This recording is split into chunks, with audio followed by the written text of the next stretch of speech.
فلا أقسم بمواقع النجوم وإنه لقسم لو تعلمون عظيم إنه لقرآن كريم في كتاب مكنون لا يمسه إلا المطهرون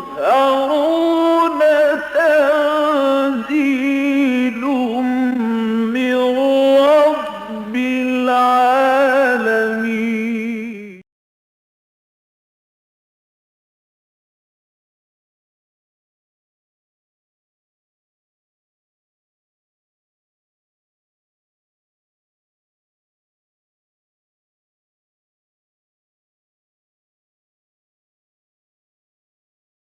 رب اشرح لي صدري ويسر لي امري واحلل عقدة من لساني يفقهوا قولي.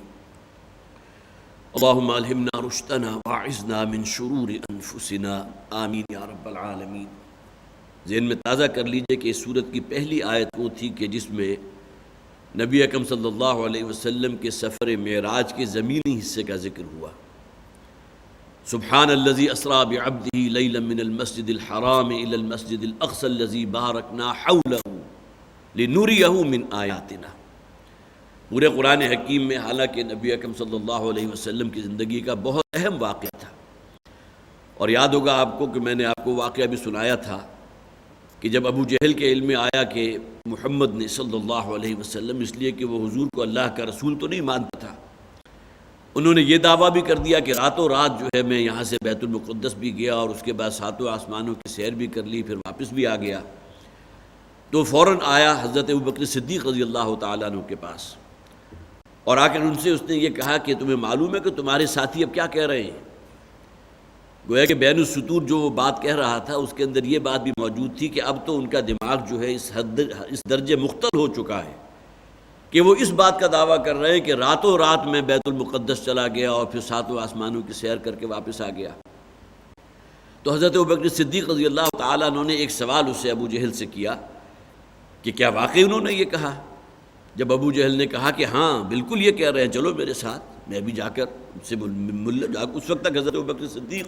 رضی اللہ تعالیٰ عنہ کے علم میں شاید یہ بات نہیں تھی. الگ بات ہے کہ وہ شخص کے جو حضور کے ساتھ بالکل سائے کی طرح رہتے تھے رضی اللہ تعالیٰ عنہ، لیکن یہ کہ اب روایت موجود ہے اور ظاہر ہے کہ حدیث کا حصہ ہے، اور اس پر پھر حضرت ابوبکر صدیق نے یہ کہا کہ اگر وہ کہتے ہیں تو واقعی صحیح کہتے ہیں، وہ سچ کہہ رہے ہیں. اس میں گویا کہ یہ مضمون بھی اپنی جگہ ہے کہ اگر میں اس بات کو تسلیم کرتا ہوں کوئی آسمان سے فرشتہ آتا ہے اللہ کا پیغام لے کر محمد رسول اللہ صلی اللہ علیہ وسلم تک، تو اگر کسی ایک شب اللہ تعالیٰ نے حضور کو اپنے پاس بلا لیا تو اس میں کیا ایسی بات ہے؟ تو یہ اصل میں جیسا کہ میں نے عرض کیا تھا کہ نبی اکرم صلی اللہ علیہ وسلم کی زندگی کا ایک بڑا اہم واقعہ تھا، واقعہ معراج،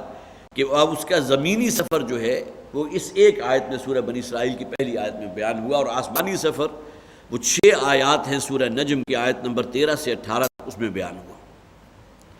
پھر پہلے رکوع میں یاد ہوگا آپ کو تاریخ بنی اسرائیل کے 2 ادوار، 2 عروج اور 2 زوال. اس سے زائد اور میں کچھ نہیں کہوں گا، اس لیے کہ ایک پورا جو ہے یہاں کا ہمارا ایک پورا لیکچر جو ہے اسی موضوع کے اوپر ہوا تھا. اس کے بعد جو دوسرا رکوع شروع ہوا اس سے پہلے انہی بنی اسرائیل کو، یہود کو، کہ جو خوب اچھی طرح پہچانتے تھے محمد رسول اللہ صلی اللہ علیہ وسلم کو کہ یہ اللہ کے رسول ہیں، اور یہ بات آپ کے علم میں ہے کہ وہ آ کر مدینہ کے ارد گرد گرد و نواح میں آبادی سے لے ہوئے تھے کہ ان کی آسمانی کتابوں میں موجود تھا، تورات میں موجود تھا کہ آخری رسالت جو ہے یا آخری نبی کا ظہور جو ہے کھجوروں والی سرزمین میں ہوگا، اور اس وقت معروف تھا کہ کھجوروں والی سرزمین یہ مدینہ کی ہے، یثرب، یہاں آ کر آباد ہو گئے تھے. تو انہیں کہا گیا کہ اب بھی وقت ہے، عسیٰ ربکم ان یرحمکم، تمہارا رب اب بھی تم پر رحم کرنے کو تیار ہے، لیکن اس کے لیے شرط ایک ہے، اور شرط یہ ہے کہ محمد رسول اللہ صلی اللہ علیہ وسلم پر ایمان لاؤ، اور انہیں بھی اسی سلسلے کی ایک کڑی قرار دو کہ جس سلسلے کی ایک کڑی حضرت موسیٰ تھے، حضرت عیسیٰ تھی. لیکن ظاہر ہے کہ ان کے جو بھی آنکھوں پر پٹی بندھی تھی اس کی تعصب کی وجہ سے، حسد کی وجہ سے اس کی بنیاد پر ایمان نہیں لائے. دوسرا رکوع جو ہے اس کا بڑا ایک اسلوب وہی ہے جو عام طور پر ہماری مکی صورتوں میں ہوتا ہے، زمین و آسمان کی تخلیق، اللہ تعالیٰ کی نعمتوں کا بیان، دن اور رات کا نظام اللہ نے بیان یہاں قرآن حکیم میں بہت سی جگہوں پر بیان ہوا ہے۔ اور جیسا کہ میں نے عرض کیا تھا کہ ہم تو بہت آسانی سے اس بات کو، چونکہ ہمارے مشاہدے کی شے ہے کہ روزانہ صبح ہوتی ہے، شام ہوتی ہے، زندگی یوں ہی تمام ہوتی ہے، یہ الگ بات ہے، لیکن یہ کہ روزانہ کا معمول ہمارے مشاہدے کی شے ہے۔ لیکن یہ کہ کس درجے مربوط نظام ہے، زمین کی وہ حرکت جس میں اس کی ایک دوری حرکت بھی ہے، ایک محوری حرکت بھی ہے، اور اس کی وجہ سے یہ جو ہے موسموں کی تبدیلی ہو رہی ہے، اس کی وجہ سے جو ہے دن کا گھٹنا یا بڑھنا یا رات کا گھٹنا یا بڑھنا ہو رہا ہے، اور اسی کی وجہ سے جو ہے مہینے کا نظام ہے۔ آسمانی کیلنڈر اللہ تعالیٰ نے گویا کہ لٹکا دیا ہے چاند کی شکل میں، کہ چاند کی مختلف صورتوں کو دیکھتے ہوئے تم تعین کر سکتے ہو کہ اس وقت ہم مہینے کے وسط میں ہیں، مہینے کے شروع میں ہیں، مہینے کے آخر میں ہیں۔ یہ گویا کہ آسمانی کیلنڈر جو اللہ تعالیٰ نے لٹکا دیا۔ تو دوسرا رکوع جو ہے اس کی ابتدائی آیات اسی موضوع پر ہے، گویا کہ وہی بات کہ لوگوں کو ترغیب دی گئی ہے کہ کھول آنکھ، زمین دیکھ، فلک دیکھ، فضا دیکھ، مشرق سے ابھرتے ہوئے سورج کو ذرا دیکھ۔ پھر قانون عذاب خداوندی کا ذکر ہوا، وما كنا معذبین حتی نبعث رسولا۔ یہ اللہ کی سنت ہے، اللہ کا طریقہ ہے، وہ کسی قوم پر عذاب نازل نہیں کرتا جب تک کہ ان کے اندر اپنے کسی رسول کو مبعوث نہ فرما دے۔ ایسا نہیں ہوتا کہ انجانے میں قوم ہلاک کر دی گئی، بلکہ انہیں خوب معلوم ہوتا ہے، نبی اور رسول آ کر جن باتوں کی خبر اس قوم کو دیتے ہیں اور اس کو وہ تکذیب کرتے ہیں، اس کی تردید کرتے ہیں، اور اس میں بھی جب آخری حد تک پہنچ جاتے ہیں اور نبی اور رسول کی جان کے درپے ہو جاتے ہیں، قتل کرنے کے درپے ہوتے ہیں، تب معاملہ وہاں تک پہنچتا ہے کہ اللہ تعالیٰ کی طرف سے عذاب نازل ہوتا ہے۔ وہ جو اس وقت کے جو رسول تھے وہ بچا لیے گئے، اور وہ لوگ کہ جو ان پر ایمان لائے تھے، باقی پوری کی پوری قوم جو ہے وہ ہلاک کر دی گئی۔ وَإِذَا أَرَدْنَا أَن نُهْلِكَ قَرْيَةً أَمَرْنَا مُتْرَفِيهَا فَفَسَقُوا فِيهَا۔ یہ بھی وہی اسی قانون عذاب خداوندی کی ایک فیض ہے کہ جب ہم کسی بستی کے بارے میں فیصلہ کرتے ہیں، یہ فیصلہ اگرچہ بالآخر تو اللہ ہی کا فیصلہ ہے، لیکن وہ بستی خود اپنے آپ کو مستحق کر دیتی ہے اس بات کی کہ ان پر عذاب نازل ہونا چاہیے، تو ہم ان کے جو مرفع الحال لوگ ہیں، جو خوشحال لوگ ہیں، روپے پیسے والے لوگ ہیں، ان کو خوب ڈھیل دیتے ہیں، بڑی چھوٹ دیتے ہیں، وہ بدمستیوں میں اور خرمستیوں میں اپنی آخری انتہا تک پہنچ جاتے ہیں، اور جسے کہا جاتا ہے عام طور پر کہ شیطان ننگا ناچ ناچ رہا ہے۔ جب معاملہ وہاں تک پہنچ جاتا ہے تو فرمایا گیا پھر اللہ تعالیٰ فحق علیہ القول فدمرناها تدمیرا، پھر ہمارا عذاب کا فیصلہ جو ہے ان کے لیے صادر ہو جاتا ہے، وہ پروانہ جاری کر دیا جاتا ہے اور اس بستی کو ہم ملیا میٹ کر دیتے ہیں، چکنا چور کر دیتے ہیں۔ اور اس کے بعد بڑی خوبصورت آیت تھی، وَمَنْ أَرَادَ الْآخِرَةَ وَسَعَى لَهَا سَعْيَهَا۔ یہ میرے اور آپ کے لیے اصل میں صرف آخرت کی اور جنت کی امیدیں اور تمنائیں جو ہیں وہی کافی نہیں ہیں، بلکہ اس کے لیے محنت کرنا اور محنت کا حق ادا کرنا۔ وَمَنْ أَرَادَ الْآخِرَةَ وَسَعَى لَهَا سَعْيَهَا، جو شخص بھی آخرت کا ارادہ کرتا ہے، جو طالب عقبہ ہے، طالب آخرہ ہے۔ ایک شخص تو وہ ہے کہ جو طالب دنیا ہے، جس کا ذکر پہلی آیت میں آ گیا، من کان یرید العاجلۃ عجلنا له فیہا ما نشاء لمن نرید۔ جو شخص بھی اس دنیا کی نعمتوں کا، یہاں کی تمام آسائشوں کا، یہیں کی رنگینیوں میں کھو کر اسی کا طالب ہو جاتا ہے، تو اللہ تعالیٰ فرماتے ہیں اس دنیا میں سے ہم اسے دیتے ہیں، لیکن پھر یہ کہ آخرت میں ان کے لیے کوئی شے نہیں ہوتی، یصلاھا مذموما مدحورا، اور جہنم میں وہ جھونکا جاتا ہے مذمت زدہ ہو کر اور دھکے دیے جا کر۔ اس کے برعکس وہ لوگ ومن اراد الآخرۃ وسعی لہا سعیہا، جو صرف ارادہ ہی نہیں کرتے، صرف تمنا ہی نہیں ہے، بلکہ یہ کہ اس کے لیے سعی کرتے ہیں، محنت کرتے ہیں، کوشش کرتے ہیں، وسعی لہا سعیہا، جیسا کہ صحیح کرنے کا حق ہے، وَهُوَ مُؤْمِنٌ فَأُولَٰئِكَ كَانَ سَعْيُهُمْ مَشْكُورًا۔ تو ان لوگوں کی جو محنت ہے، ان لوگوں کے جو بھی کام کیا ہے، جو مشقت کی ہے، اللہ سے بڑھ کر تو اس کی قدر افزائی نہیں ہو سکتی، اللہ تعالیٰ ان کا قدردان ہے۔ آگے پھر تیسرا رکوع شروع ہوتا تھا، وَقَضَىٰ رَبُّكَ أَلَّا تَعْبُدُوا إِلَّا إِيَّاهُ۔ یہ دو رکوع ہمارے منتخب نصاب کا بھی حصہ ہے اور بہت اہم مقام ہے۔ تیرے رب نے تو یہ فیصلہ کر دیا ہے، اس کی طرف سے یہ بات طے کر دی گئی ہے کہ اس کے سوا اور کسی کی بندگی نہیں ہوگی۔ اللہ تعبدوا الا اياه، تم نہیں عبادت کرو گے سوائے اس کے کسی کی۔ وبالوالدین احسانا، اور والدین کے ساتھ حسن سلوک۔ یہاں میں نے عرض کیا تھا کہ اللہ تعالیٰ نے جہاں تک معاملہ حقوق کا ہے تو اپنے حق کے بعد فائق ترین حق والدین کا رکھا، اور متعدد احادیث میں نے آپ کو پچھلی مرتبہ سنائی بھی تھی، ان میں اعادے کی ضرورت نہیں ہے کہ نبی اکرم صلی اللہ علیہ وسلم نے والدہ کے حق کو 3 درجہ فائق کیا ہے والد کے حق پر۔ حضرت ابو ہریرہ رضی اللہ تعالیٰ عنہ راوی ہیں، اور بخاری شریف کی روایت ہے کہ اس شخص نے آ کر جب حضور سے سوال کیا تھا کہ میرے حسن سلوک کا سب سے بڑھ کر مستحق کون ہے، تو حضور نے فرمایا تمہاری والدہ، تمہاری ماں. پھر پوچھا، پھر حضور نے فرمایا تمہاری ماں. تیسری مرتبہ تمہاری ماں، اور چوتھی مرتبہ کہا تمہارا باپ. گویا کہ نبی اکرم صلی اللہ علیہ وسلم نے اس حوالے سے یہ ایک درجہ متعین کر دیا کہ جہاں تک معاملہ خدمت گزاری کا ہے، اور جس طرح والدہ نے اپنے آپ کو ہلکان کیا ہوتا ہے اولاد کے لیے، اس حوالے سے والدہ کا حق جو ہے 3 گنا فائق ہے والد پر. یہی وجہ کہ وہ حدیث آپ نے اکثر و بیشتر سنی بھی ہوگی، الجنت تحت اقدام الامہات، جنت جو ہے وہ تمہاری ماؤں کے قدموں تلے ہے، ان کی خدمت کر کے جنت تک پہنچ سکتے ہو. اسی طرح حضور نے فرمایا تھا بہت ہی بے نصیب ہے وہ شخص کہ جس کی اپنی عمر میں اس کے والدین بڑھاپے کی عمر کو پہنچ گئے، اور اس کے باوجود جو ہے وہ گویا کہ ان کی محنت کر، ان کے ساتھ جو ہے وہ محبت اور ان کی خدمت کر کے وہ جنت کو حاصل نہیں کر سکا. اب یہ مختلف طرق سے یہ مختلف جو ہیں روایتیں آئی ہیں. ایک روایت میں نے خاص طور پر آج ایک اور بھی پڑھی تھی، اور اس کی راویہ حضرت اسماء بنت ابی بکر ہیں رضی اللہ تعالی عنہا. وہ فرماتی ہیں، یہ بھی بخاری میں موجود ہے، وہ فرماتی ہیں کہ میں نے نبی اکرم صلی اللہ علیہ وسلم سے سوال کیا. ان کی والدہ کافرہ تھی، جس طرح کہ آپ کو معلوم ہے حضرت ابوبکر صدیق رضی اللہ تعالیٰ عنہ کے والد جو ہیں وہ بھی اسی حالت شرک میں ان کا انتقال ہوا. یہی معاملہ والدہ کا تھا، لیکن والدہ کا انتقال کہیں بعد میں ہوا. تو حضرت اسماء بنت ابی بکر رضی اللہ تعالیٰ عنہ نے حضور سے سوال کیا کہ کیا میری والدہ جو ہے وہ میری حسن سلوک کی مستحق ہیں، اس لیے کہ وہ تو ابھی کافرہ ہیں، وہ تو مشرکہ ہیں. تو حضور نے جواب ارشاد فرمایا ضرور ان کے ساتھ حسن سلوک کرو. ان کے ساتھ یہ معاملہ نہیں ہونا چاہیے کہ اگر وہ شرک کے اوپر ہیں تو معاملہ تمہاری طرف سے سختی کا ہو جائے، درستی کا ہو جائے، بلکہ یہ کہ ان کے ساتھ معاملہ تمہارا جو ہے وَصَاحِبْهُمَا فِي الدُّنْيَا مَعْرُوفًا، جیسا کہ قرآن میں بھی فرمایا گیا اگر تمہارے والدین تمہارے ساتھ جھگڑ رہے ہیں اور تمہیں اپنے آبائی دین کی طرف واپس پلٹانا چاہتے ہیں تو ٹھیک ہے، فَلَا تُطِعْهُمَا، اس بات میں ان کی پیروی مت کرو. لیکن ساتھ ہی بیلنس کر دیا گیا وَصَاحِبْهُمَا فِي الدُّنْيَا مَعْرُوفًا، لیکن دنیا میں ان کے ساتھ جو گزر بسر تمہیں کرنی ہے بہت معروف طریقے سے کرنی ہے. حسن سلوک اس میں کہیں کوئی کمی نہیں آنی چاہیے. وَاخْفِضْ لَهُمَا جَنَاحَ الذُّلِّ مِنَ الرَّحْمَةِ وَقُلْ رَبِّ ارْحَمْهُمَا كَمَا رَبَّيَانِي صَغِيرًا. یہ آیت بھی ہم نے پڑھی تھی کہ اپنے کندھوں کو ادب اور احترام کی وجہ سے گویا کہ اپنے سینے کو ان کے سامنے جھکا کر رکھو اور ان کے لیے دعا کرتے رہا کرو. رَبِّ ارْحَمْهُمَا كَمَا رَبَّيَانِي صَغِيرًا، پروردگار ان دونوں پر اپنی رحمت نازل فرما جیسا کہ انہوں نے میری تربیت کی، مجھے پال پوس کر بڑا کیا.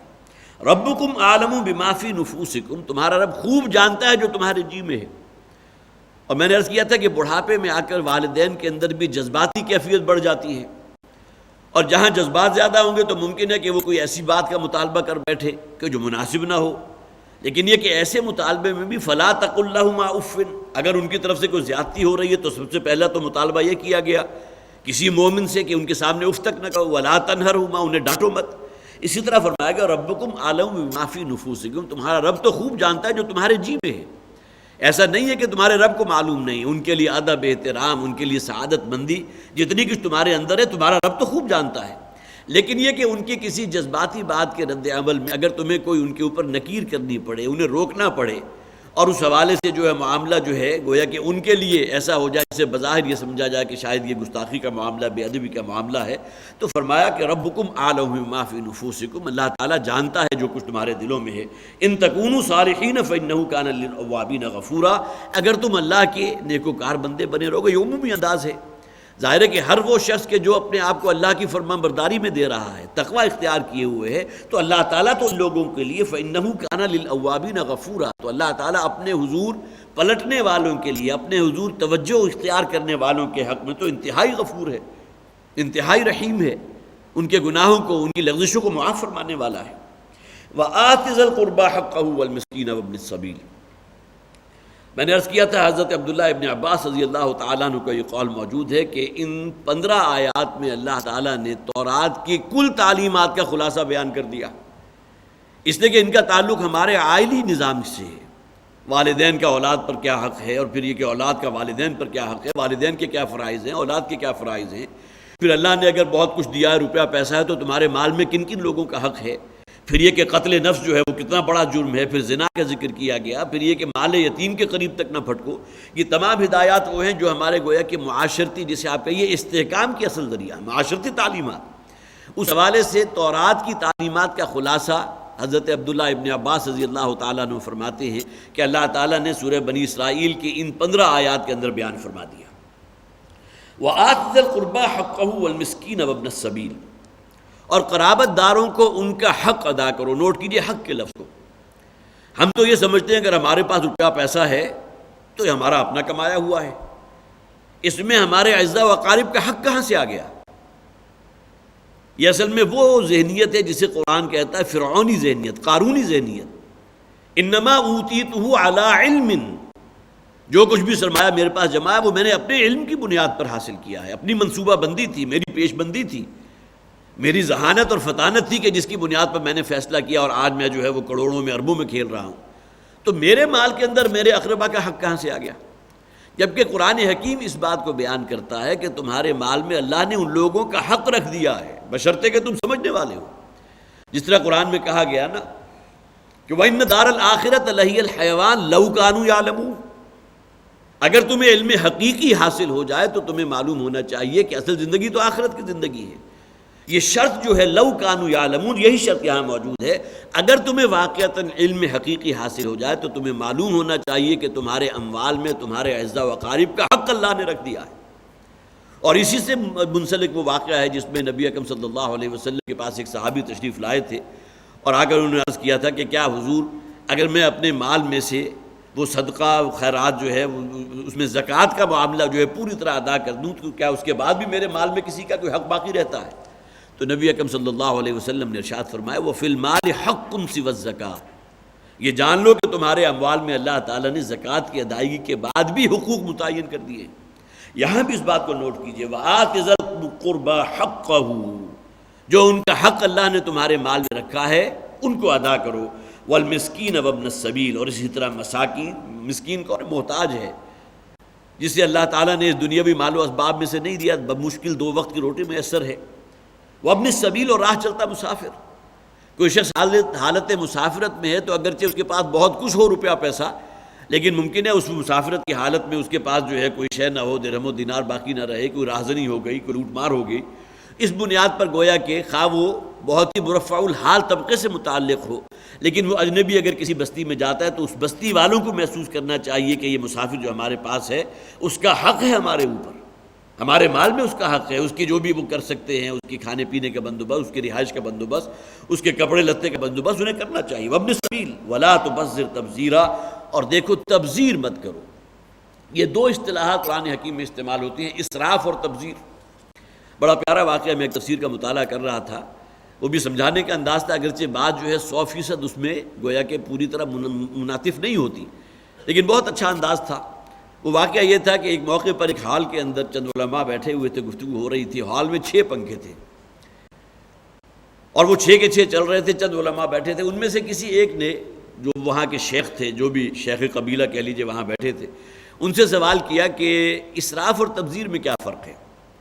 تو معلوم ہوتا ہے کہ وہ قلب حساس ان کے اندر تھا، وہ محسوس کر رہے تھے کہ اس کمرے کے اندر 6 پنکھے چل رہے ہیں اور بیٹھنے والے صرف 4 افراد ہیں جن کے لیے 1 یا 2 پنکھے کفایت کریں گے۔ تو انہوں نے مثال دی، دیکھو بھائی اس حال میں 6 پنکھے چل رہے ہیں،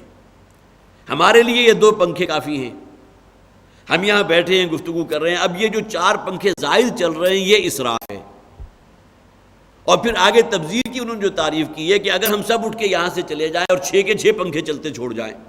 تو یہ تبذیر ہو جائے گا۔ وہ ایک تبذیر اس شے کو کہیں گے جہاں سرے سے ضرورت ہی نہیں، جہاں کوئی شخص موجود ہی نہیں تو وہاں پنکھوں کے چلنے کا کیا سوال۔ اسراف وہاں ہوگا کہ جہاں آپ کی ضرورت 2 پنکھوں سے پوری ہو رہی ہے، لیکن یہ کہ آپ نے 6 پنکھے چلا رکھے ہیں، تو بڑا خوبصورت انداز تھا اس کا۔ اور چونکہ یہ ایک محفل بھی علماء کی تھی، تحسیر القرآن کے اندر یہ واقعہ لکھا ہوا تھا، تو وہ مجھے بڑا اپیل کیا، تو میں نے کہا کہ آپ کو شیئر کروں کہ اسراف اور تبذیر کو اس حوالے سے بھی ہم سمجھ سکتے ہیں کہ اسراف وہ شے ہے کہ جو اگرچہ آپ کی ضرورت ہے لیکن آپ ضرورت سے بڑھ کر اس کو استعمال کر رہے ہیں، ضرورت سے بڑھ کر خرچہ کر رہے ہیں۔ والد محترم رحمہ اللہ عام طور پر مثال دیا کرتے تھے کہ کھانا جو ہے ہماری ضرورت ہے، 1 سالن روٹی سے بات بن جاتی ہے، لیکن ایک وقت میں کئی ڈشوں کا موجود ہونا یہ اسراف ہے۔ اسی طرح کپڑا لتا جو ہے پہننا وہ ہماری ضرورت ہے، لیکن بہت اعلیٰ قسم کے کہیں باہر سے بنے ہوئے کپڑے اور جو ہے وہ 10-10 ہزار 20-20 ہزار کا جوڑا زیبتن کیا جا رہا ہے، یہ اسراف ہے۔ گویا کہ ضرورت تو موجود تھی لیکن اس میں آپ نے ایک حد سے تجاوز کر دیا، اپنی ضرورت سے بڑھ کر جو ہے آپ نے خرچ کیا، یہ اسراف ہے۔ تبذیر اسے کہیں گے جہاں سرے سے ضرورت نہیں ہے، جیسا کہ وہ میں نے آپ کو مثال دی کہ ایک کمرے میں 6 پنکھے چل رہے ہیں، وہاں کوئی موجود ہی نہیں جو اس سے استفادہ کرتا۔ اسی طرح وہ شے جو سرے سے آپ کی ضرورت ہی نہیں تھی، جہاں آپ صرف نام و نمود کے لیے خرچ کر رہے ہیں، بیجا اسراف و تبذیر ہو رہی ہے۔ شادی بیاہ ہے اور اس کے لیے صرف اطلاع نامہ پہنچانا ہے کسی کارڈ کی شکل میں، لیکن معلوم ہوا کہ 250 روپے والا کارڈ آپ منتخب کر رہے ہیں۔ کس بنیاد پر؟ صرف اپنی امارت اور جو کچھ اللہ نے آپ کو دیا ہے اس کا جو ہے وہ کوئی نام و نمود اور اس کی نمائش اور اس کی دھونس جمانا مقصود ہے، اس کے علاوہ تو کوئی نہیں۔ اسی طرح ٹھیک ہے لائٹنگ اس حد تک کہ آپ کو رستہ نظر آ جائے یا اس سے تھوڑا سا اور بڑھ کر لیجئے، لیکن پوری کی پوری کوٹھی کو جو ہے بقع نور بنا دینا اور ایک ایک پتے کے ساتھ ایک ایک بلب کا لٹکا دینا، یہ وہ شے ہے کہ جو سرے سے ضرورت نہیں، یہ اصل میں آئے گی تبذیر میں۔ یہاں فرمایا گیا ولا تبذر تبذیرا، اسراف اور تبذیر کو سمجھ لیجئے، اور فرمایا ولا تبذر تبذیرا، اور دیکھو تبذیر مت کرو، جہاں تمہاری ضرورت نہیں ہے وہاں بیجا خرچ نہ کرو۔ ان المبذرین کانوا اخوان الشیاطین، اس لیے کہ تبذیر کرنے والے تو اصلاً شیاطین کے بھائی ہیں۔ یہ بڑی لطیف بات ہے، بڑی باریک بات ہے کہ شیطانوں کے بھائی کیوں قرار دیا گیا؟ اس لیے کہ ہمارے یہاں یہ جو ڈسپیرٹی ہوتی ہے، معاشرتی جو تفاوت ہے، ایک طرف وہ طبقہ ہے کہ جس کے لیے 2 وقت کی روٹی کا کمانا جو ہے وہ سوئے جسے آپ کہیے کہ دن رات کی مشقت کر کے انہیں بمشکل وہ میسر آ رہی ہے، اور دوسری طرف وہ طبقہ ہے جن کے پاس اتنا کچھ ہے کہ اسراف اور تبذیر میں آخری حد تک پہنچے ہوئے ہیں۔ میں نے تو یہ بھی سنا تھا کہ کہیں کہ جب تک اس کی اجازت تھی آتش بازی ہوا کرتی تھی شادی بیاہ کے موقع پر، کہ فلاں جگہ 10 لاکھ روپے جو ہے صرف آتش بازی کے اوپر صرف کرتی ہے، 10 لاکھ روپے کہ جو چند منٹوں کے اندر جو ہے اس پورا تمام کو آگ لگا کر آسمان میں پٹاخے اور کوئی انواع و اقسام کی روشنیاں جو ہیں وہ پھیلا کر جو ہے مطمئن ہو گئے۔ اب یہ جہاں اس درجے ڈسپیرٹی ہوگی تو وہاں وہ طبقہ کو جو ہیو ناٹس ہے، جن کے پاس کچھ نہیں ہے، جو محروم طبقہ ہے، ان کے اور وہ طبقہ جو مرفع الحال ہے ان کے درمیان کوئی محبت تو پیدا نہیں ہو سکتی، نفرت پیدا ہو جائے گی، عداوت پیدا ہو جائے گی کہ ہماری تو ضرورت کے لیے جو ہے ہمیں میسر نہیں ہے، گھر میں 3 یا 4 بیٹیاں موجود ہیں، ان کے ہاتھ ہم پیلے نہیں کر سکتے، اور دوسری طرف ہمارا یہ آقا یا ہمارا مالک جو ہے جس کے ہم ملازم ہیں اس کے اللہ تللے دیکھو، اس کی عیاشیاں دیکھو۔ نتیجہ کیا ہوگا کہ ان 2 طبقوں کے درمیان نفرت پیدا ہو جائے گی، اور شیطان کا کام ہی مسلمانوں کے درمیان نفرت پیدا کرنا ہے۔ انما یرید الشیطان ان یوقع بینکم العداوۃ والبغضاء، یہ شیطان تو چاہتا ہے کہ تمہارے درمیان عداوت، دشمنی اور بغض، حسد، کینہ پیدا کر دے، اور یہ جو تبذیر ہے یہ اصل میں بہت بڑا سبب بنتا ہے اس دشمنی پیدا کرنے کا، اس نفرت پیدا کرنے کا۔ اور یہ جو ایک ڈسپیرٹی سامنے آتی ہے کہ جس میں ایک طبقہ وہ ہے کہ جس کے لیے زندگی گزارنا جو ہے مشکل ہے، سہان روح ہے، اور دوسری طرف وہ لوگ ہیں کہ جن کے پاس اتنا کچھ ہے کہ اسراف و تبذیر کے اندر آخری انتہا تک پہنچے ہیں۔ ان المبذرین کانوا اخوان الشیاطین، اس بنیاد پر اللہ تعالیٰ نے ان مبذرین کو اخوان الشیاطین قرار دیا کہ یہ شیطانوں کے بھائی ہیں، یہ وہی کام کر رہے ہیں جو شیطان کرتا ہے، اور شیطان کا کام کیا ہے؟ مسلمانوں کے درمیان نفرت، عداوت اور دشمنی، بغض اور کینہ پیدا کرنا۔ وَكَانَ الشَّيْطَانُ لِرَبِّهِ كَفُورًا، اور شیطان جو ہے وہ اپنے رب کا انتہائی ناشکرا تھا۔ یہ ایک اور دوسری مماثلت بھی ہو گئی، جو اسراف و تبذیر کرنے والے وہ اپنے رب کے ناشکرے ہیں، جو اللہ کی عنایات یا اللہ کا فضل ان پر ہوا تھا۔ شکر گزاری کیا تھی کہ اپنے روپے پیسے کو اللہ کی دی ہوئی ہدایت کے مطابق خرچ کرو۔ تمہیں معلوم ہونا چاہیے کہ تمہارے اس روپے پیسے میں تمہارے اعزاء و اقارب کا حق بھی ہے، تمہارے ملازمین کا بھی ہے، تمہاری سوسائٹی میں، تمہارے معاشرے میں جو پسے ہوئے طبقات ہیں ان کا حق اللہ تعالیٰ نے تمہارے اس روپے پیسے میں رکھ دیا ہے۔ تو یہ گویا کہ اللہ کی دین کی، اللہ کی دی ہوئی شے کی ناشکری ہے، اور شیطان سے بڑھ کر تو اللہ کا ناشکرا کوئی تھا نہیں۔ وَكَانَ الشَّيْطَانُ لِرَبِّهِ كَفُورًا، تو یہ گویا کہ دونوں اعتبارات سے یہ ایک مشابہت پیدا ہو گئی مبذرین جو اسراف و تبذیر کرنے والے ہیں ان کے درمیان اور شیاطین کے درمیان۔ وَإِمَّا تُعْرِضَنَّ عَنْهُمُ ابْتِغَاءَ رَحْمَةٍ مِّن رَّبِّكَ تَرْجُوهَا، اور اگر کبھی تمہیں تغافل برتنا ہی پڑے ان سے کہ جن کا اوپر ذکر کیا گیا، تمہارے قرابت دار بھی ہیں، یتیم بھی ہیں، مساکین بھی ہیں، اس کو آپ یوں سمجھ سکتے ہیں کہ فرض کیجئے کہ ایک وقت ایسا ہے کہ آپ کے پاس روپیہ پیسہ ہے، آپ نے بہت سے لوگوں کے ماہانہ بھی باندھے ہوئے ہیں، کوئی بڑھیا ہے وہ آ کر گھر سے لے جاتی ہے، کوئی اور ہے کس طرح آپ پہنچا دیتے ہیں، کسی کی کوئی اور ضرورت پیدا کر پوری کر دیتے ہیں، لیکن کہیں معاملہ ایسا ہوا کہ اب آپ جو ہے اس درجے میں نہیں ہیں، بلکہ جسے عام طور پر کہا جاتا ہے کہ لینے والے ہاتھ جو ہے وہ جو دینے والا ہاتھ تھا وہ لینے والا بن گیا۔ اور ایسا ہوا ہے ہمارے ہاں، جو بھی ایک زلزلے کا معاملہ ہوا تھا، وہ لوگ کہ جو کروڑوں پتی تھے بالآخر وہ سڑکوں کے اوپر آ کر بیٹھ گئے اور سراپا محتاج ہو گئے۔ اور یہی معاملہ جو گزشتہ سال سیلاب آیا تھا اس میں بھی لوگوں کی جس طرح جائیداد اور جس طرح مال مویشی گئے ہیں، تو فرض کیجئے کہ ان میں وہ لوگ کہ جو بڑا دینے والے تھے، جن کا ہاتھ بڑا کھلا تھا، وہ اب دوسروں کے سامنے پھیلائے کھڑے، اس لیے کہ انہیں اپنی ضرورت پوری کرنے کے لیے کچھ چاہیے، زندہ رہنے کے لیے کچھ چاہیے۔ تو اگر کبھی ایسا معاملہ آ جائے تو ان لوگوں کے ساتھ تم اگر اعراض کرو، تغافل کا معاملہ کرو بھی، تو پھر ترجو فقل لہم قولا میسورا وَإِمَّا تُعْرِضَنَّ عَنْهُمْ ابْتِغَاءَ رَحْمَةٍ مِّن رَّبِّكَ، اگر تمہیں تغافل اختیار کرنا پڑے ان لوگوں سے جن کو تم دیا کرتے تھے، جبکہ تم خود بھی اپنے رب کی رحمت کے امیدوار ہو، اب تمہارے وہ حالات نہیں ہیں کہ تم دینے والے ہوتے، بلکہ اب تمہارا معاملہ لینے والوں میں سے ہو گیا، تم خود اللہ کے رحمت کے متلاشی ہو، فَقُلْ لَهُمْ قَوْلًا مَيْسُورًا، تو ان کے ساتھ جو بھی معاملہ کرو تو بہت ہی آسانی کی والا معاملہ کرو، ایسا نہ ہو کہ ان کو ڈانٹنا اور جھڑکنا، ان کو جو ہے دھکے دے کر نکال دینا۔ ظاہر ہے کہ انسان جب محروم ہوتا ہے، وہ لوگ کہ جو بہت اچھی زندگی کے عادی تھے، ان کے اوپر اگر کہیں کوئی سخت حالات آ گئے تو اندر وہ جلن بھی پیدا ہوتی ہے، اور اندر جو ہے ایک قسم کا جو ہے جسے آپ کہیے کہ معاملہ جو ہے بہت ہی منتشر ہوتا ہے۔ لہٰذا اس حوالے سے ممکن ہے کہ وہ لوگ اگر آئیں تم سے مانگنے کے لیے تو تم ان کے ساتھ بہت ہی جو ہے ڈانٹ ڈپٹ اور سختی کے الفاظ یا دھکے دینے کا معاملہ کرو۔ اس سے روک دیا گیا کہ اگر کہیں معاملہ تمہارے ساتھ ایسا ہو جائے تو تمہیں ان کے ساتھ معاملہ بہت ہی نرمی کا کرنا چاہیے، الفاظ بھی استعمال کرو تو بہت ہی نرمی کے ساتھ کہ بھائی ایک وقت تھا کہ میں تمہاری مدد کیا کرتا تھا، آج میرے اوپر وہ حالات نہیں ہیں، آج خود میں محتاج ہوں۔ اب یہ الفاظ ہو سکتے ہیں کہ جس سے آپ اس کو جو ہے اپنے مخاطب کو مطمئن بھی کر دیں اور اس میں کسی درجے میں زجر کا یا ڈانٹنے کا اور ڈپٹنے کا انداز نہ ہو۔ وَلَا تَجْعَلْ يَدَكَ مَغْلُولَةً إِلَىٰ عُنُقِكَ،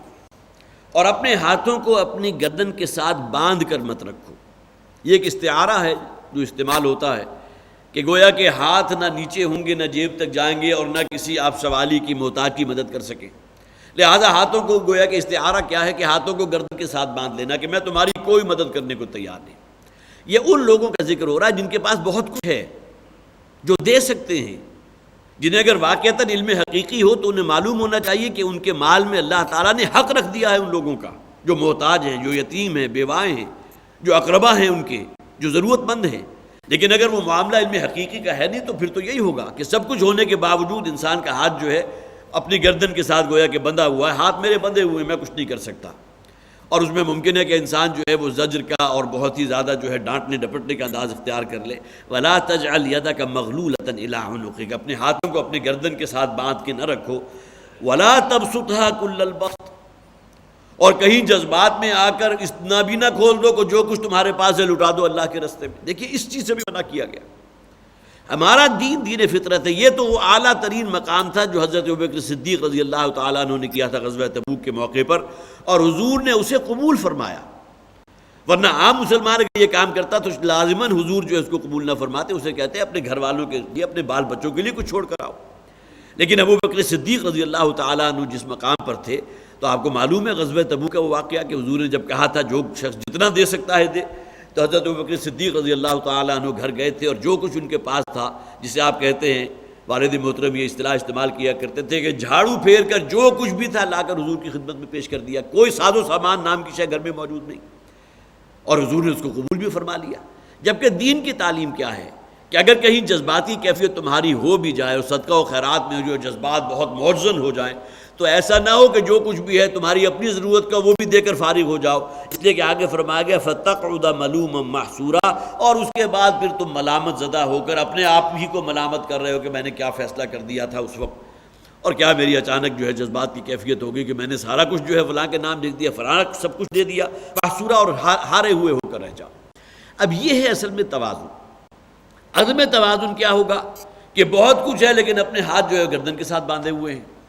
اور دوسری انتہا کیا ہوگی کہ کہیں جذبات میں وہ ایسا ریلا آیا کہ انسان جو کچھ بھی تھا وہ تمام کا تمام جو ہے مخلوق خدا کے اندر یا اللہ کے راستے کے اندر دے دیا، اور اس کے بعد خود اپنے آپ کو ملامت کرنے لگ گئے، اور پھر بیٹھ رہے بالکل گویا کہ ہارے ہوئے، اب تمہارے پاس کچھ بھی نہیں ہے، اور پھر اپنے آپ کو کوسنے دینے لگے۔ ان دونوں انتہاؤں سے روکا گیا۔ وَلَا تَجْعَلْ يَدَكَ مَغْلُولَةً إِلَىٰ عُنُقِكَ وَلَا تَبْسُطْهَا كُلَّ الْبَسْطِ، اور ظاہر ہے کہ یہ توازن جو ہے یہ صرف اللہ کے کلام میں ہو سکتا ہے۔ انسان جو ہے جب بھی کوئی بات کرے گا وہ جذبات اس کے اندر یقیناً غالب ہوتے ہیں تو وہ ایک انتہا کی بات کرتا ہے، لیکن یہاں ان دونوں باتوں کو بالکل کہا گیا ہے، جیسا کہ قرآن میں بھی ہے، غالباً سورہ لقمان کا جو ہمارا درس ہے اس میں بھی یہ کہ معیار نوی اختیار کرو۔ یہ جو افراط و تفرید کا معاملہ ہے، نیکی کے اندر بھی کہیں بہت آگے بڑھ جانا، اور اس کے بعد جو ہے پھر معلوم ہوا کہ صرف ایک ہی سمت میں آگے بڑھتے چلے جا رہے ہیں، اور حقوق اللہ جو ہے اس کی ادائیگی تو بہت ہو رہی ہے، حقوق العباد کو چھوڑ دیا۔ یہ توازن رہنا چاہیے کہ دونوں معاملات کے اندر، خواہ وہ روپے پیسے کا معاملہ ہو، عبادات کا معاملہ ہو، ہر اعتبار سے انسان جو ہے وہ ایک میانہ روی کا معاملہ اختیار کرے. وَاقْصِدْ فِي مَشْيِكَ، سورہ لقمان میں فرمایا گیا اپنی چال میں میانہ روی اختیار کرو.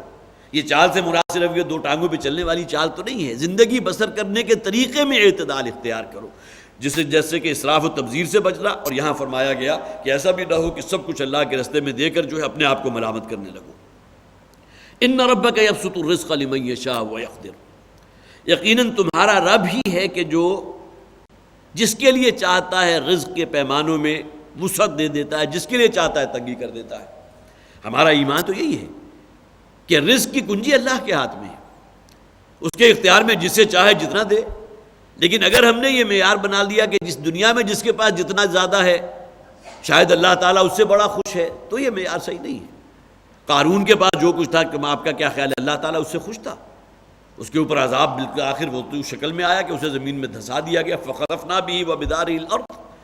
اور اس کا وہ مکان یا حویلی جس میں دنیا بھر کے جو ہے خزانے اس نے جمع کیے ہوئے تھے، اس کی حویلی سمیت اس کو زمین کے اندر کہیں جو ہے وہ خسف ہو گیا، اس کو خسف کر دیا گیا، دھسا دیا گیا. تو یہ پیمانہ جو ہے خاص طور پر سورہ کہف میں بھی جو ذکر ہے باغ والوں کا، اگر اس بنیاد پر تم یہ سمجھنے لگے کہ اس رب کی مجھ پر اس دنیا میں بڑی عنایات ہیں، لہٰذا کیسے ممکن ہے کہ مجھے آخرت میں محروم رکھے. وَلَئِن رُدِدتُّ إِلَىٰ رَبِّي لَأَجِدَنَّ خَيْرًا مِّمَّا، اگر میں اپنے رب کے حضور جو ہے کہیں لوٹا ہی دیا گیا تو مجھے اس دنیا میں جو اللہ نے دیا اس سے کہیں زیادہ وہاں دے گا. لیکن یہ کہ یہ معاملہ نہیں تھا، بالآخر اسی شخص کے اوپر اللہ تعالیٰ نے اس دنیا میں عذاب بھیجا اور اس کے وہ باغ جو ہیں بالکل بھسم کر دیے گئے. حالانکہ اس کے ذہن میں تو یہ خیال جو ہے خوب اچھی طرح پکا ہوا تھا کہ جس رب کی میرے اوپر اس دنیا میں اتنی عنایات ہے، اتنا روپیہ پیسہ مجھے دیا ہوا ہے، کیسے ممکن ہے مجھے آخرت میں جو ہے وہ راندہ درگاہ کر دے یا مجھے محروم رکھے. تو ان ربک یبسط الرزق لمن یشاء ویقدر، یقیناً آپ کا رب جو ہے وہ جس کے لیے چاہتا ہے رزق کی چادر میں اس کے اندر کشائش پیدا کر دیتا ہے، جس کے لیے چاہتا ہے تنگی پیدا فرما دیتا ہے. انہ کان بعبادہ خبیرا بصیرا، لیکن اس میں میرے اور آپ کے لیے سوچنے کی یہ بات ہے کہ ہمیں یہ معلوم ہونا چاہیے کہ یہ دونوں ڈائمنشنز ہی اللہ کے امتحان ہیں. اللہ تعالیٰ کبھی بہت کچھ دے کر آزماتا ہے، کبھی سلب کر کے آزماتا ہے. اللہ کی دین جو ہے، اللہ کی عنایت، روپیہ پیسہ، اس کی فراوانی، یہ زیادہ کڑا امتحان ہے، اس لیے کہ اس بنیاد پر زیادہ امکان اس بات کا کہ انسان غافل ہو جائے اپنے رب سے. الہاکم التکاثر، یہ کثرت جو ہے روپے پیسے کی، مال و دولت، درہم و دینار کی، یہی تمہیں غافل کر دیتی ہے آخرت سے، اپنی موت سے جو ہے بالکل غافل کر دیتی ہے. تو اس حوالے سے یہ روپے پیسے والا امتحان جو ہے، جسے میں کہہ رہا ہوں دیے جانے والا امتحان، اس میں اللہ آزما رہا ہے، لیکن یہ زیادہ کٹھن ہے بنسبت اس امتحان کے کہ جس میں انسان جو ہے بہت کم کے اوپر اللہ تعالیٰ اسے رکھے. اس سے یہ کہ انسان اللہ کے ساتھ ایک تعلق بھی قائم رہتا ہے، اور پھر یہ کہ وہ بھی اصولی ہدایت ہے جو نبی اکرم صلی اللہ علیہ وسلم نے دی کہ دنیاوی نعمتوں کے اعتبار سے اس شخص کو دیکھو جو تم سے پیچھے ہے، تاکہ تمہارے اندر شکر کا جذبہ پیدا ہو، قناعت کا جذبہ پیدا ہو کہ میرے رب نے مجھے اتنا کچھ دیا، اس شخص کے پاس تو یہ کچھ بھی میسر نہیں. لیکن دین کے اعتبار سے اسے دیکھو جو تم سے آگے جا رہا ہے، تاکہ تمہارے اندر اس تک پہنچنے کا جذبہ پیدا ہو. تو یہ جسے آپ کہیے کہ سنہری حروف میں لکھے جانے کے قابل ہیں یہ باتیں، جو ہمارے دین کی اصل مبادیات ہیں، جو ہمارے دین کی اصل بنیاد بنتی ہیں. ان ربک یبسط الرزق لمن یشاء ویقدر انہ کان بعبادہ خبیرا بصیرا، یقینا اللہ تعالیٰ اپنے بندوں کے حق میں اس کی ایک ایک بات سے خوب باخبر بھی ہے اور ان کے ایک ایک عمل کو دیکھ بھی رہا ہے. وَلَا تَقْتُلُوا أَوْلَادَكُمْ خَشْيَةَ إِمْلَاقٍ،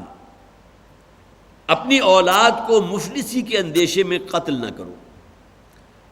یہ معاملہ جو ہے آج سے 1400 برس پہلے بھی تھا، اگرچہ ان کے ہاں عام طور پر بیٹیوں کو قتل کر دیا جاتا تھا، زندہ درگور کر دیا جاتا تھا، اس لیے کہ بہرحال بہت غربت تھی اور ظاہر ہے کہ جتنے بچے ہوں گے تو اتنے ہی ان کی کفالت کا معاملہ ہوگا. گھر میں فرض کیجئے کہ دودھ دینے والا صرف ایک ہی جانور ہے، میاں بیوی اور ایک دو بچوں کے لیے کفایت کرے گا. اب لہٰذا اس میں بھی یہ ہوتا تھا کہ بیٹی پیدا ہوئی تو اس کو قتل کر دو، ہاں بیٹا ہے تو چلو یہ دست و بازو بنے گا، کوئی کھیتی باڑی کرے گا، کوئی میرے کام آئے گا، تو اس کو زندہ رکھتے تھے. یہ معاملہ اس دور میں بھی تھا. اور پھر یہ کہ آج کے دور میں بھی خاندانی منصوبہ بندی کا ایک بہت ہی سنہرا لیبل لگا کر گویا کہ اس حوالے سے اس کا جو جسے آپ انر کور کہیں گے وہ کیا ہے کہ اللہ کی ذات کے اوپر اعتماد نہیں ہے، کہ رازق وہ ہے. اگر اس بنیاد کے اوپر ہو رہا ہے کہ میرے پاس کہاں سے روپیہ پیسہ آئے گا، یہ الگ بات ہے کہ آدمی پلاننگ اس حوالے سے ضرور کرے کہ آج کل تعلیم کے جو اخراجات ہیں، پھر اس کے علاوہ اور کوئی بیماریاں ہو جائیں یا اس طرح کے ہو جائیں، تو جس طرح انسان جو بے محابہ خرچ کرتا ہے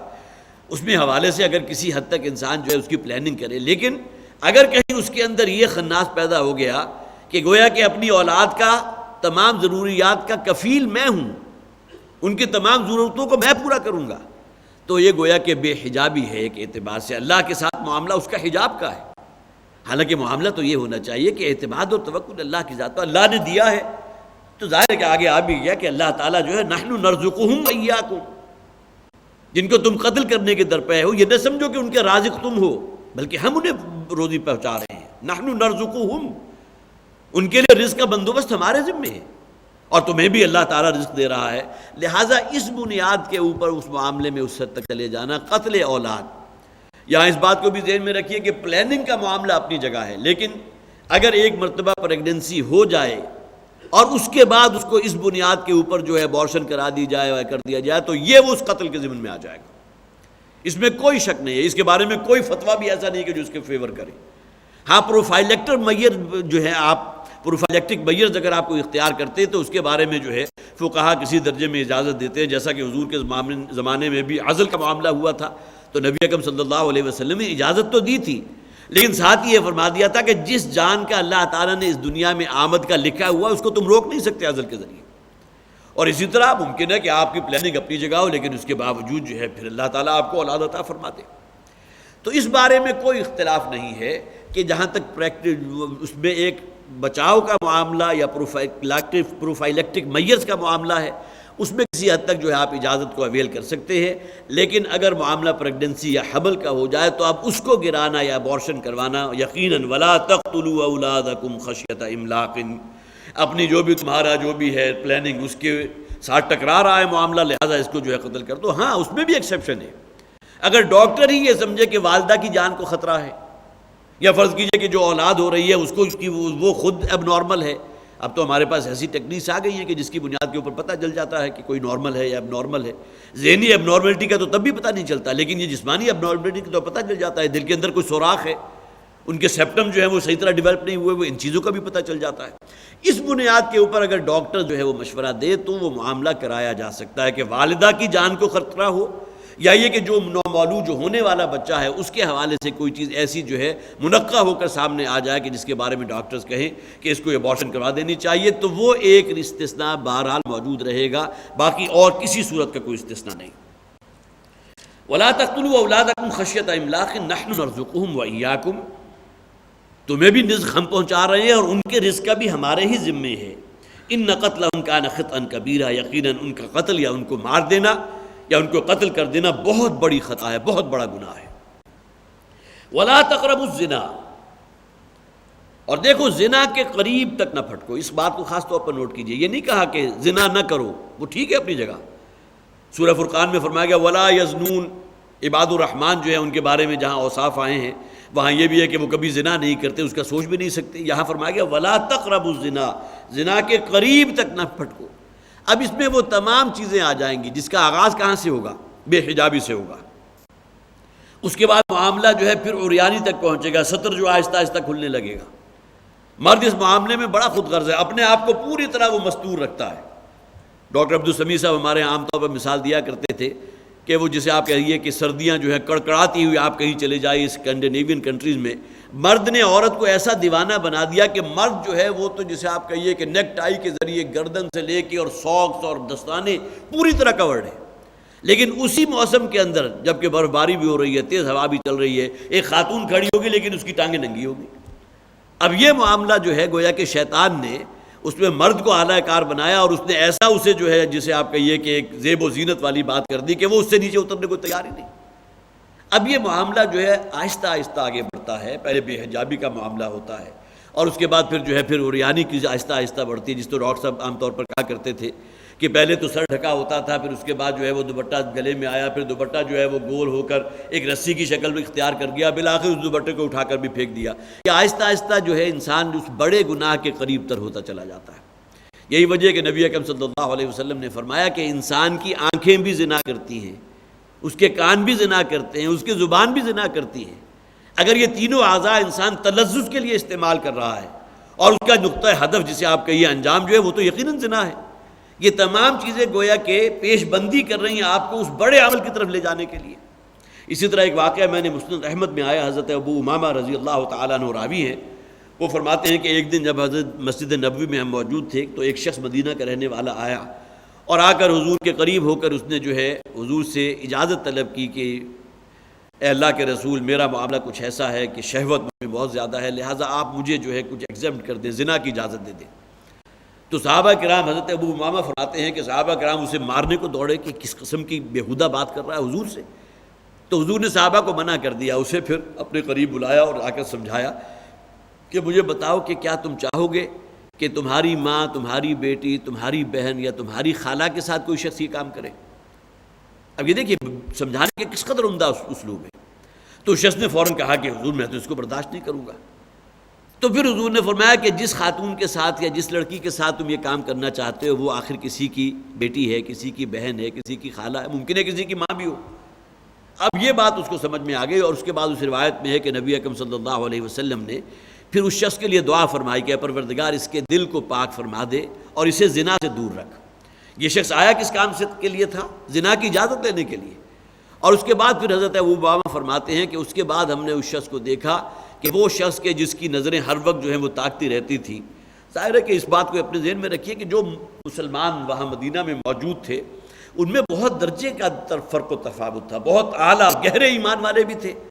اور وہ لوگ بھی تھے کہ جو بھی سطحی ایمان والے تھے۔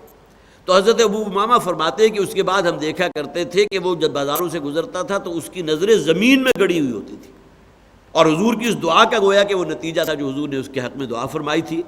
حالانکہ یہ شخص آیا کس ارادے سے تھا، پھر صحابہ کرام اسے مارنے کو دوڑے کہ کس قسم کا بیہودہ سوال حضور سے کر رہا ہے، اور اس کے بعد حضور نے جس انداز میں اسے جو ہے وہ واضح نصیحت کی ہے، جس طرح اسے بات سمجھائی ہے، وہ اس کے دل میں گھر ہو گئی۔ اور سب سے بڑھ کر یہ کہ نبی اکرم صلی اللہ علیہ وسلم نے خصوصی طور پر اس کے لیے بھی دعا بھی فرمائی۔ تو وَلَا تَقْرَبُوا الزِّنَا إِنَّهُ كَانَ فَاحِشَةً وَسَاءَ سَبِيلًا، اس لیے کہ یہ یقیناً بڑی بے حیائی کا معاملہ ہے، وَسَاءَ سَبِيلًا، اور ایک بہت ہی برا راستہ ہے، اس لیے کہ اس کے نتیجے میں جو کوئی اولاد پیدا ہوگی اس کا مستقبل کیا ہوگا جس کا نسب بھی متعین نہیں۔ اور اس میں بھی دو اعتبارات سے، اگر یہ معاملہ کسی باقرہ کے ساتھ ہوا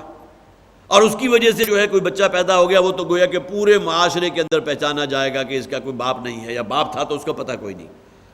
لیکن یہ معاملہ اگر کسی ایسی خاتون کے ساتھ ہوا جو پہلے سے منکوحہ ہے،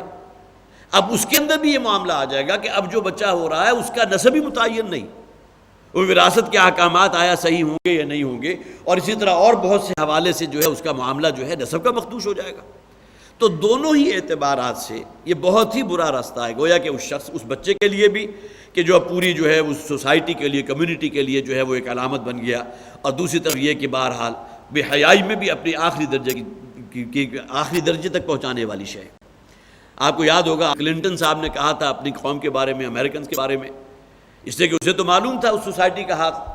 ان کے ہاں سے تو پاسپورٹ میں سے جو ہے وہ باپ کا نام ہی نکال دیا گیا، اس لیے کہ یہ بات مسلم ہے کہ ان کے ہاں جو بچہ ہے اس کے بارے میں کوئی پتہ نہیں ہے کہ اس کا باپ ہے کون۔ ماں کو تو متعین ہے نا،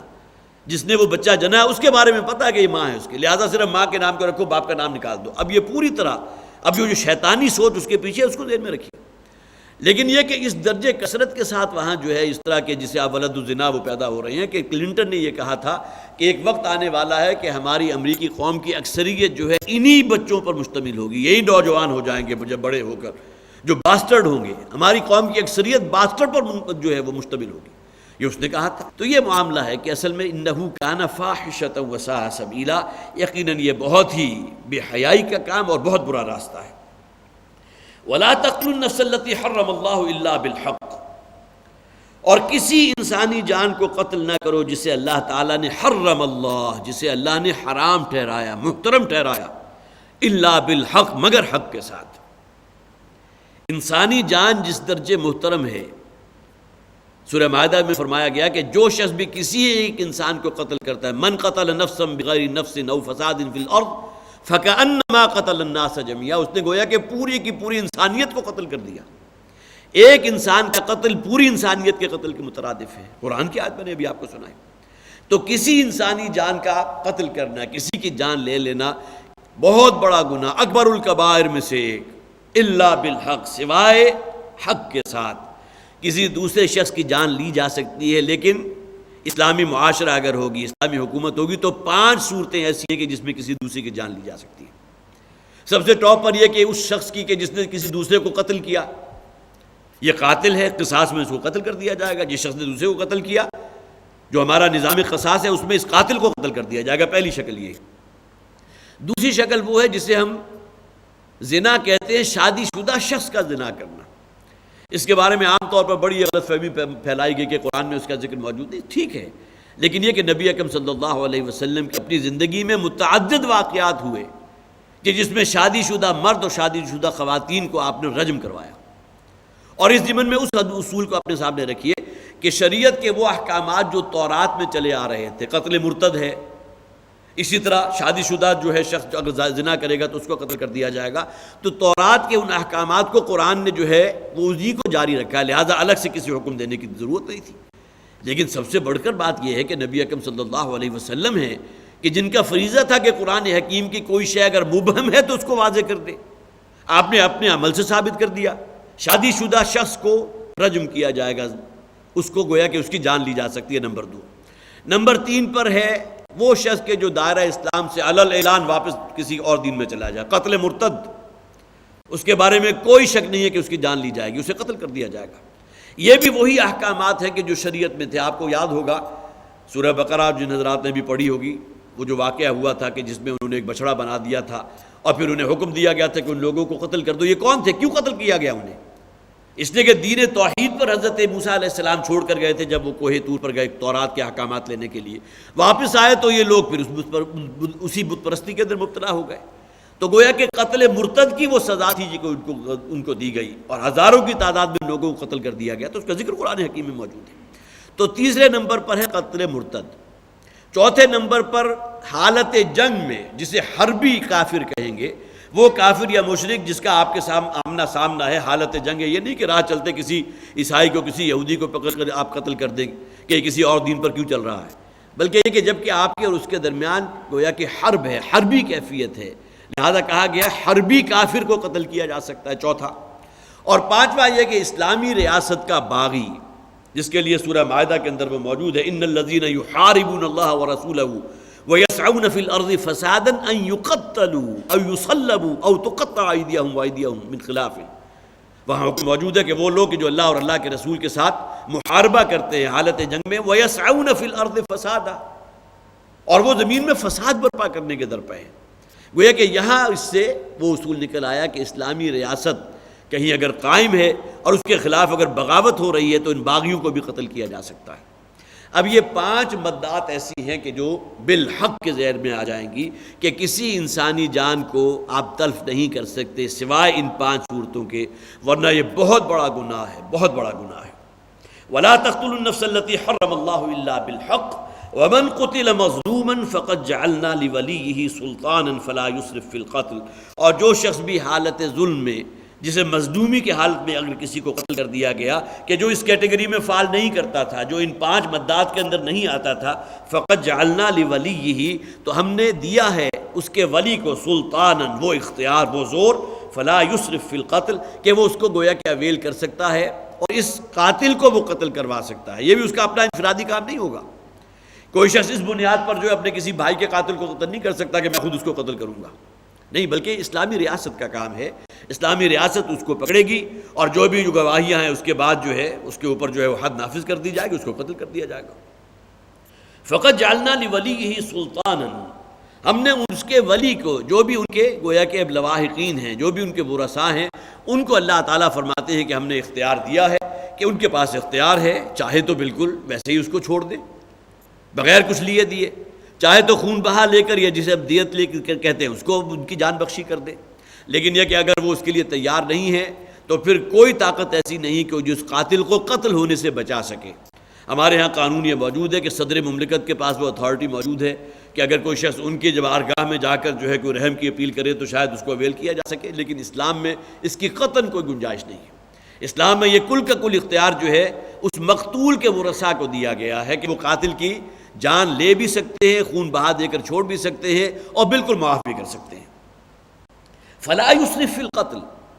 لیکن اس بات کو ذہن میں رکھیں کہ قتل میں بھی اسراف، دیکھیں اسراف کیسے کہتے ہیں؟ زیادتی کو۔ اب قتل میں زیادتی دو اعتبارات سے ہو سکتی ہے، ایک یہ کہ جو اصل قاتل تھا اس کے بجائے کسی اور کو مجرم ٹھہرا دیا جائے، یہ بھی گویا کہ اسراف فی القتل آ جائے گا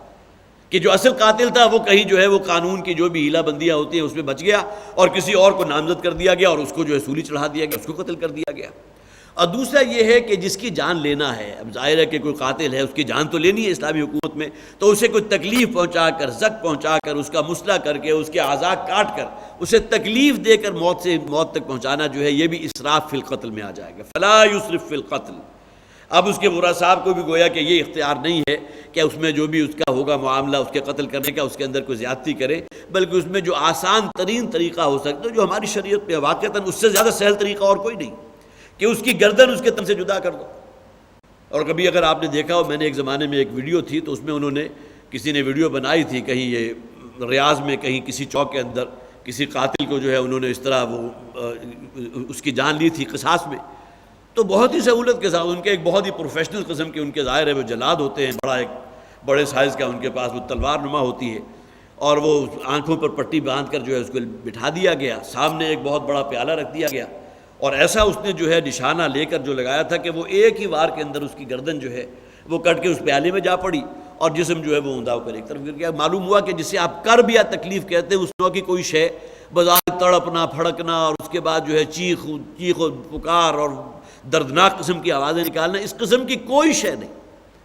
لہذا جان لینے کی سہل ترین طریقہ جو ہے وہ یہی ہے۔ یہ الگ بات ہے کہ اور اس کے علاوہ اور بھی بہت سے طریقے ہیں جس میں، لیکن اصل بات کیا ہے کہ جس کی بھی جان لینی ہے، جس سے غلطی ہوئی، ٹھیک ہے اس نے توبہ کی، اللہ کے حضور اس کی بخشش ہو جائے گی، لیکن اس دنیا میں اس کے اوپر اگر حد قائم کی جانی ہے اور اس کی جان لی جانی ہے تو اس میں جو ہے کوئی معاملہ زیادتی کا یا تکلیف پہنچانے کا نہیں ہونا چاہیے۔ فلا یسرف فی القتل، اور اس قتل کرنے میں اسے کوئی تکلیف نہ پہنچائی جائے، اس میں زیادتی نہ کی جائے۔ انہ کان منصورا، یقیناً یہ وہ شخص ہے کہ جس کی اللہ نے مدد کی ہے۔ یہاں گویا کہ ان کے اولیاء یا ان کے ورثاء کی طرف اشارہ ہے کہ اللہ کی طرف سے اتنا بڑا اختیار انہیں دے دیا گیا۔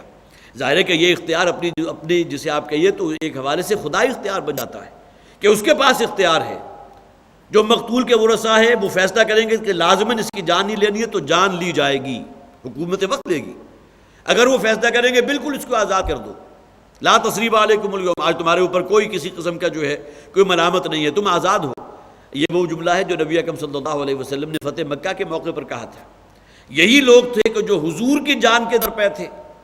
متعدد غزوات کیوں ہوئے تھے؟ اللہ کے رسول کو قتل کرنے کے لیے، مسلمانوں کو قتل کرنے کے لیے، اس طاقت کو ختم کرنے کے لیے۔ وہ تمام جو ہے مجرم کھڑے ہوئے تھے گردن جھکائے آپ کے سامنے، تو آپ نے کیا کہا تھا؟ لا تثریب علیکم اليوم، آج تم سے کوئی مواخذہ نہیں ہے۔ ان میں وہ شخص بھی تھا وحشی کہ جس نے حضرت حمزہ رضی اللہ تعالیٰ عنہ کو شہید کیا تھا، اور حضور کے اپنے سینہ مبارک میں جو اس کے خلاف ایک معاملہ ہوگا، ظاہر ہے کہ قلب بشری کے اندر، تو وہ کہیں سامنے آیا تو حضور نے فرمایا اس کو میری نگاہوں سے دور لے جاؤ، اس لیے کہ اس کو دیکھ کر مجھے حمزہ یاد آ جاتے ہیں۔ لیکن یہ کہ بعد میں وہ بھی اسلام لے آیا تھا، وہ بھی معاف کر دیا گیا۔ تو یہ معاملہ جو ہے اللہ تعالیٰ نے انہ کان منصورا، جو مقتول کے ورثاء ہیں اللہ نے ان کی مدد فرمائی ہے، انہیں اتنا بڑا اختیار اللہ نے دیا، جس کے لیے یہاں استعمال ہوا لفظ فقط جعلنا لولیہ سلطانا، اللہ نے ان کے اولیاء کو، ان کے ورثاء کو جو ہے سلطان اور وہ زور اور وہ طاقت عطا فرما دی کہ وہ اپنے اختیار کو ان تینوں ڈائمنشنز میں استعمال کر سکتے ہیں۔ انہ کان منصورا۔ بس یہی ہم ختم کرتے ہیں، وقت ختم ہو گیا۔ اللہ تعالی ہمیں قرآن حکیم کو سمجھنے کی اور اس پر عمل کرنے کی توفیق عطا فرمائے۔ بارک اللہ لی ولکم فی القرآن العظیم ونفعنی وإیاکم بالآیات والذکر الحکیم۔